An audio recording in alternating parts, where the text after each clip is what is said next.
você tá, a tua ansiedade, tá louco para ver o Vasco jogar de novo, tá preocupado. Os reforços que chegaram até agora, apenas 1 e 2 renovações. Enfim, eu quero saber e conhecer você na sua opinião. Bom, ai rapaz, como é legal, né, voltar o Vasco a jogar. Um mês, né, amanhã, inclusive completa o mês, foi dia 12 de junho, o último jogo, a vitória em cima do São Paulo, 3-1, deixou aquela impressão maneira, só que depois parou. E aí veio a Copa do Mundo de Clubes, que aliás é uma dica que eu já trago para você aqui, você vai olhar várias vezes rodando aqui no nosso rodapé, kto.bet.br, não só a Copa do Mundo de Clubes, mas o Campeonato Brasileiro, para você já mandar aquele seu palpite com muita responsabilidade, claro. Lembrando que é um jogo, ganhar ou perder faz parte dele e é para maiores de 18 anos. Mas assim, aquela impressão foi muito legal. O jogo foi muito bom. Coutinho acabou com o jogo, o Rayan jogou pra caramba, Nuno e tal, mas aí veio a parada. E a nossa expectativa qual era? Bom, o técnico Fernando Diniz vai ganhar um tempo para poder ajustar a equipe, equilibrar fisicamente e dar conhecimento da forma como ele gosta de jogar e tal. E amanhã é o primeiro desafio, para que a gente possa observar a evolução. Eu acredito que o tempo traga realmente evolução ao time do Vasco da Gama. E o Fernando Diniz conhece muito bem os jogadores, trabalha muito bem os atletas. Então, assim, eu espero que amanhã, nesse recomeço, diante do Botafogo, o time possa fazer uma grande partida. Acredita em mudanças? Não. Entendo que seja o mesmo time que venceu o São Paulo lá no mês passado, no dia 12 de junho, né? Léo Jardim, de contrato renovado, já vou falar sobre isso, Paulo Henrique, João Vitor, Lucas Freitas e Piton. Meio campo, vai jogar Hugo Moura e Tietê, Coutinho, Rayan, Verratti e Nuno. A tendência é essa de time, não vejo. Jair pode ser? Acho pouco provável. Até porque o Botafogo tem um meio campo para frente muito ofensivo, né? O Botafogo não tem 2 jogadores importantes, o Igor Jesus e também o Jair Cunha, que foram para o Nottingham Forest. Não terá o David Ancelotti à beira do campo, ainda será o Cláudio Caçapa. Mas é um time que já vem jogando pelo menos há 2 temporadas, é um time que vem performando, bateu na trave em 2023, 2024 ganhou o Brasileiro, ganhou a Libertadores, fez um bom papel na Copa do Mundo de Clubes, mas amigo, nada disso entra em campo. Entram os 11 bonecos escalados. E aí não pode faltar disposição, não pode faltar interesse pela vitória, não pode faltar representatividade pela nossa camisa. Então a gente tem que ir para cima, respeitando, mas jogando. O Vasco não pode ser um time que fique apenas sofrendo. Nas mãos do Diniz, a gente tem um futebol diferente. É normal no time do Diniz você observar, por exemplo, ele arrasta a equipe para um lado para inverter e pegar do outro lado num elemento surpresa. Então ele joga o Vasco pelo lado esquerdo, pela direita já vem o Rayan como elemento surpresa, o Paulo Henrique descendo. Então assim, e é normal esse jogo mais aproximado, as triangulações, a gente tem observado Coutinho, Piton e Nuno, Rayan, Coutinho e Paulo Henrique, ou muitas vezes Rayan, Paulo Henrique e Tietê, que passam pelo lado do campo. E o Vasco, principalmente na minha visão, no comando do Diniz, mudou e não joga mais só em função do Verratti. É óbvio, torcedor, que a gente não vai abrir mão do nosso artilheiro. O G não joga com centroavante. Ok. Isso você tem razão. Agora, ele tem Doué, Dembélé, Kvaratskhelia. Então, assim, é um time muito forte. O nosso time não é um time muito forte ainda. Quem sabe a gente não volte a ser um time tão forte quanto esse aqui, né? Que a gente viu. Porra, o quarteto desse time aqui, gente, os 2 Juninhos, Euler e Romário, eram brincadeira, esquece. Era muita qualidade. Os adversários tremiam. E a gente atropelou. O que o Botafogo fez no ano passado, nós fizemos em 2000. Brasileiro e Mercosul. Ah, mas a Mercosul era a sul-americana de hoje. Ok, mas eram conquistas difíceis no mesmo ano você bater 2. E o Vasco bateu. Então assim, só que a gente tem que subir degrau por degrau. Amanhã é um recomeço, jogo em Brasília, 6h30 da noite. Vou abrir a nossa transmissão às 5h45 da tarde e eu conto muito com você. Que fez um contrato para cumprir. Óbvio que há uma cláusula, se houver um interesse, o Vasco negocia e tal, mas na boa. Pinta o Antalyaspor, o Trabzonspor, lá da Turquia, o Olympiacos, um time da... Meu irmão, ele não vai deixar o Vasco. Ah, mas pinta um time da Inglaterra, duvido. Pinta um time da França, ele vai voltar para a França, depende do time. Portugal, Porto, Benfica, aí pode ser. Mas, cara, na boa, pagar 10 milhões de euros por um goleiro de 30 anos, 31 ou 32, não sei quando isso vai acontecer, é uma proposta, e se vai acontecer, tá bem vendido. Mais de 60 milhões de reais, torcedor. E a gente tem o Daniel Fusato no banco. Fez bons jogos, boas temporadas na Espanha, as informações do treinamento são muito boas, só que o Léo Jardim não dá brecha, amigo. O cara é titular absoluto, não machuca, não é suspenso, não falha em sequência. Então o Daniel Fusato está esperando a vaga dele. Se acontecer uma negociação, que envolve sempre 3 partes, clube comprador, clube vendedor e o jogador. Clube quer comprar 10 milhões de euros, está no contrato, o Vasco não tem como negar. Mas se o Léo Jardim não quiser, ele não sai. Aí alguém disse assim, mas se o Flamengo quiser comprar ele. Se ele quiser sair, ele vai sair. Agora, eu duvido que ele sairia para o mercado carioca. 5 anos de contrato, até 2030, acho que dá para contar com o goleiro sim. E ele tem metas a cumprir até para elevar o piso salarial dele, o patamar salarial dele. Quem sabe chegar a uma seleção brasileira? Potencial ele tem. Há pelo menos 2 temporadas ele é top 5 ou top 3 de goleiros do futebol brasileiro, que atuam aqui, com certeza. Felipe Coutinho foi absolvido, né? A pena dele foi convertida numa advertência pela expulsão contra o Fortaleza, aquela briga lá com o Marinho e tal. Vai para o jogo amanhã para vestir a camisa 10, voltar a usar a camisa 10 do Vasco da Gama. É isso, gente, olha. Muito obrigado. Hoje vai ficar no Hotel B. Já disse isso aqui, hotel que normalmente recebe a seleção brasileira. Mês pesado para o Vasco. Joga amanhã contra o Botafogo às 6h30 no Mané Garrincha. Segue para o Equador. Na terça-feira entra em campo em Quito pela Copa Sul-Americana. Volta para o Rio. No sábado encara o Grêmio em São Januário. Depois na terça o jogo da volta da Sul-Americana. E no domingo o Internacional em Porto Alegre. Bom, para o próximo mês, teremos ainda, além dos jogos do Campeonato Brasileiro, partidas pela Copa do Brasil. Os duelos diante do CSA, o primeiro no Rei Pelé e o segundo em São Januário. Ainda teremos, se Deus quiser, os jogos da Sul-Americana com o Vasco avançando. E deverá ser assim até o final do ano. Com mais um detalhe, né? O Vasco terá o Campeonato Brasileiro até o final do ano, torceremos pela permanência do time na Copa do Brasil, na Sul-Americana, e tem 2 partidas que foram adiadas e que, em algum momento, elas serão encaixadas no calendário. Jogos contra o Juventude, em Caxias do Sul, e Bahia, em São Januário. Partidas que foram adiadas por conta desta carga atual e também a parada devido à Copa do Mundo. Não tivemos jogos por conta da Copa do Mundo de clubes. Em algum momento, o Vasco terá que pagar esses jogos aí. Coisa de time grande mesmo, envolvido em várias competições. Já já tudo sobre o Paulo Henrique Ganso. Vídeo especial para você. Deu treta, hein? Pedrinho bloqueou o Jornal dos Esportes, tanto no WhatsApp quanto no Instagram. E o Jornal dos Esportes, de maneira revoltada, relembrou matéria feita com o próprio Pedrinho, quando ele foi ao Japão representar o Vasco, ao lado do Felipe, ainda garoto, mirim, pelo Vasco da Gama. O Jornal dos Esportes relembrou que foi ele quem apelidou Roberto Dinamite, quando ele fez o gol contra o Internacional, garoto Dinamite explodiu.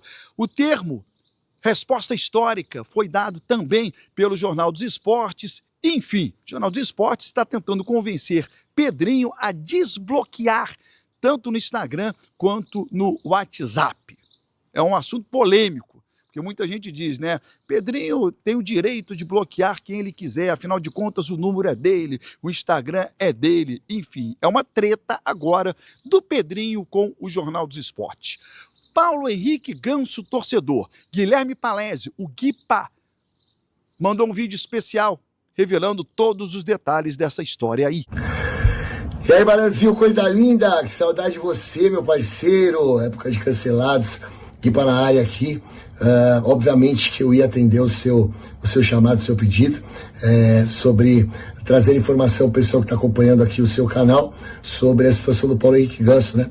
O Ganso brigou com o Renato Gaúcho no Mundial de Clubes, por mais que o Fluminense já tenha falado que nada disso importou, enfim, que está tudo resolvido. A informação que eu tenho e que eu dei na Rede TV nessa semana é que o sempre esperto e que sempre analisa o mercado, o Fernando Diniz, viu essa movimentação e mesmo ele tendo saído do Fluminense, tendo sido demitido do Fluminense, ele saiu pela porta da frente e aí ele já conversou com o Mário Bittencourt e também com o staff do Ganso para saber qual que é a situação do atleta. O Ganso, mesmo com o Fluminense deixando claro que está tudo resolvido, já demonstrou interesse em deixar a equipe do Flusão, até porque ele vem sendo pouco aproveitado. E a gente sabe que na equipe do Vasco ele jogaria com toda a certeza, já que o Fernando Diniz adora o Paulo Henrique Ganso. Lembrando que o Paulo Henrique Ganso ele ficou afastado dos gramados por conta do problema no coração, está voltando aos gramados aos poucos, sofreu com algumas lesões musculares, enfim, mas é um jogador que, com a bola no pé e com atletas em campo que vão correr por ele, ele dá conta do recado, tem muita qualidade, é um mágico. Então essa é a informação que eu tenho para vocês. Torcida vascaína que gosta do Ganso, vai torcendo aí que de repente o Ganso pode pintar. Tamo junto, valeu. Valeu, muito obrigado aí ao Guilherme Palese, ao Guipa pelo carinho com o nosso canal. Eu não sou a favor da contratação do Ganso. Pelo seguinte, o Ganso seria um substituto do Felipe Coutinho. O Ganso não jogaria com o Felipe Coutinho. Se não jogava Felipe Coutinho e Payet, por que vai jogar Felipe Coutinho e Ganso? Sem condições, por conta da idade e da maneira que os dois jogam, né? O sacrifício na marcação, enfim. E o Vasco não tem que se preocupar em contratar neste momento um reserva para o Coutinho, porque o Vasco não tem 11 titulares. O Vasco não tem 11 grandes jogadores. Como pensar num 12º, num 13º, num 14º, se não temos 11? E no futebol atual você precisa ter 14, 15, 16. O Vasco não tem 11. Por quê? Você não começa o jogo e termina com o mesmo time. Uma certeza que a gente tem no futebol é que as substituições elas serão feitas. Essa é a certeza que a gente tem. Você nunca começa com 11 e termina com 11. As substituições elas acontecem, né? É por uma questão física, por uma questão técnica, por uma questão tática, por N fatores. O futebol é o único esporte dos grandes, esporte coletivo, em que você não termina o jogo com o mesmo time que inicia. Futsal, vôlei, basquete, handebol, você pode terminar o jogo com o mesmo time que você começa. Você começa com um time, com os seus melhores, que você considera, faz as substituições durante o jogo e no final você termina com o mesmo time que você começou, se essa for da sua vontade. O futebol não lhe permite isso. Então você precisa ter no banco de reservas, jogadores à altura da equipe que começou, para que você termine o jogo com a mesma qualidade que você iniciou a partida. E o Vasco hoje não tem 11. Então não dá para pensar em um grande reserva sem você ter um melhor lateral esquerdo, sem você ter um melhor zagueiro, sem você ter um melhor ponta. Então o Vasco precisa primeiro ter 11 para depois pensar em reservas. Pense nisso. Hoje, o futebol, você faz as substituições. 5. Quando eu comecei a acompanhar futebol, eram 2, depois 3 e agora 5. E todos os times fazem. Se você não tiver no banco jogadores do mesmo nível daqueles que começaram, você vai terminar a partida com um rendimento abaixo daquele que começou. E o adversário, fazendo as substituições com grandes jogadores, vai manter o mesmo nível do início. Tem relevância para a gente virar um canal que as pessoas vão respeitar, a gente precisa ter um número maior de inscritos. Tá bom, pessoal? Vou começar a ler o superchat aqui. O primeiro deles hoje é do Alan Sérgio, meu querido amigo Alan Sérgio. Volante não é uma posição carente no Vasco. Então, não gostei. Temos muitos volantes já. Desse jeito vai abrir uma companhia de táxi. Eu sei que, brincadeiras à parte, com a questão dos volantes, eu concordo, eu acho que o Vasco tinha outras prioridades, principalmente depois da contusão do Adson. Eu acho que não é uma posição prioritária, mas eu acho que o próprio Diniz ainda tem dificuldade de encontrar volante que possa jogar ali ao lado do Hugo Moura. Ele tem dado essa preferência para o Tietê. O Tietê, hora vai bem, hora vai mal. Eu acho que o Tietê tem a cara, tem o jeito, tem o estilo de jogo do Fernando Diniz, mas não consegue mais ter a dinâmica de ir e voltar. Por quê? Porque o Nuno e, principalmente, o Felipe Coutinho, eles ajudam muito pouco na marcação. E aí sobrecarrega um pouco o sistema defensivo, né? E principalmente a proteção ali na frente da zaga. O Vasco também precisa urgentemente descobrir quem é o parceiro ideal para o João Vitor, né? Para ter uma defesa sólida, uma defesa segura, porque o Nuno, o Ryan, o Felipe Coutinho, esses atletas, eles estão crescendo, o futebol deles está melhorando bastante, ou pelo menos melhorou nesses últimos jogos aí. A gente está acreditando que na sequência da competição eles possam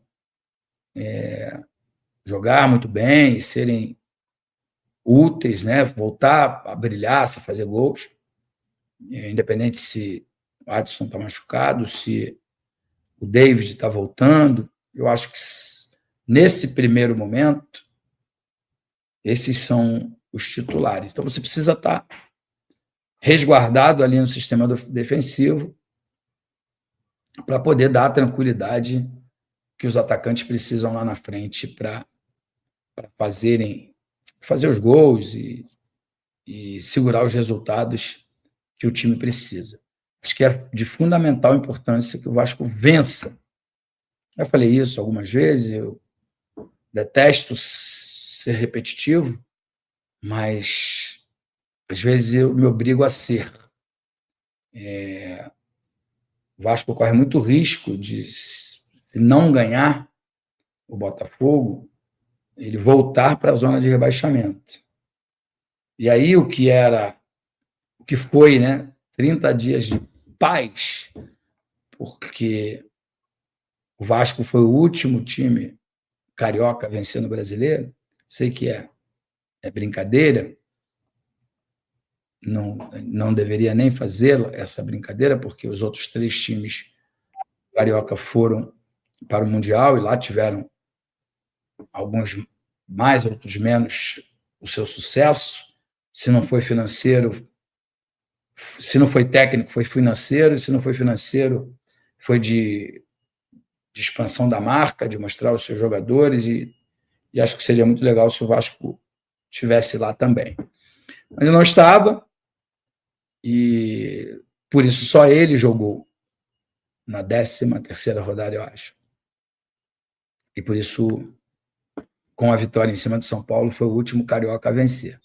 Sei que é uma brincadeira, mas também vale a alegria, vale a descontração, vale a gente exaltar o time que a gente ama. Tá bom, Alan Sérgio? Um grande abraço. Aqui, nosso querido amigo Felipe Benevides. Boa noite, Ed. Não entendi a contratação do volante.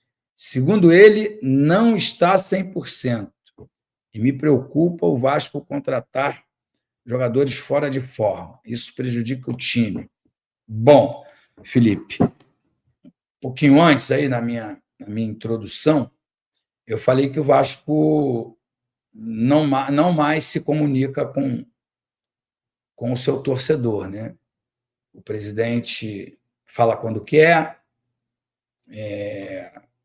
fala com quem quer, né? Ele tem aí um número bem expressivo de torcedores, eu não sei se são 16, 17, 18, não sei quantos milhões de torcedores que gostariam de ouvir, de entender, né? De compreender, apoiar ou não apoiar algumas coisas. E essa contratação é uma contratação que não foi explicada. Olha, foi uma grande oportunidade, o atleta não estava 100%, mas nós temos um departamento médico, um departamento de fisiologia, de fisioterapia exemplar e, a gente vai recuperar esse atleta, ele vai nos ser útil e o custo-benefício vale a pena. Sei lá. Uma frase dessas, mais elaborada, menos elaborada, eu não sou um expert em frases, mas uma frase dessa já nos confortaria, já não nos deixaria na dúvida, como eu estou e sei que você está também. Certo, Felipe? Grande abraço, meu amigo. Fica com Deus. De novo, Felipe Benevides. Digo isso, pois vejo quanto demora um jogador entrar em forma e, de fato, ajudar o clube. Não vejo benefício nenhum. O campeonato voa. Não temos tempo. Foi exatamente isso que eu disse, né, Felipe? Foi exatamente, parecia até que eu tinha lido já esse seu segundo superchat.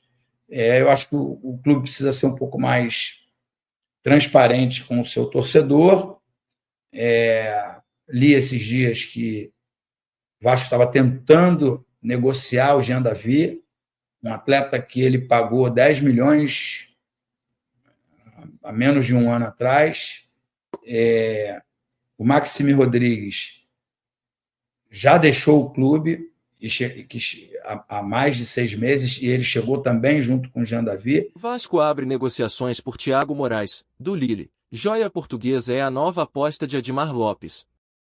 O Vasco da Gama iniciou conversas para contratar o jovem atacante Thiago Moraes, de 21 anos, que pertence ao Lille, da França.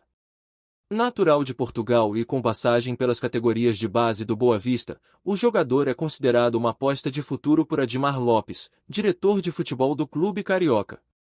Com forte influência no futebol europeu, especialmente no mercado português, Admar vê em Thiago Moraes um jogador com potencial de valorização e características que se encaixam no estilo desejado por Álvaro Pacheco, jovem, veloz, com bom 1x1 e capacidade de atuar pelos dois lados do ataque. Segundo apurado, a negociação está sendo tratada diretamente entre representantes do atleta e a cúpula vascaína. O modelo em estudo é um empréstimo com opção de compra, similar ao de outras apostas recentes do clube. Thiago não vem sendo utilizado com frequência pelo time principal do Lille e vê com bons olhos uma mudança de ares para ganhar minutagem e visibilidade no futebol sul-americano.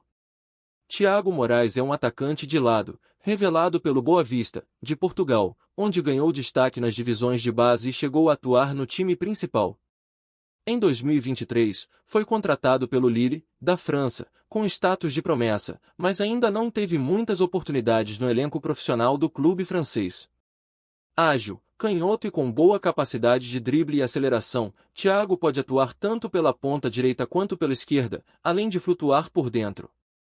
Seu estilo de jogo chamou a atenção de Admar Lopes, que já havia acompanhado o atleta desde os tempos de Portugal e vê nele uma oportunidade de mercado, com baixo custo e alto potencial de valorização. As conversas entre o Vasco e os representantes do jogador já começaram. O clube carioca estuda a possibilidade de trazer Thiago por empréstimo com opção de compra ao fim do contrato, um modelo similar ao que foi usado em outras negociações recentes. O jogador está aberto a retornar à rotina de jogos e vê o futebol brasileiro como uma vitrine interessante para retomar a confiança, ter minutagem e se destacar. Já o Lille estaria disposto a liberá-lo, desde que o Vasco aceite condições viáveis para o clube francês.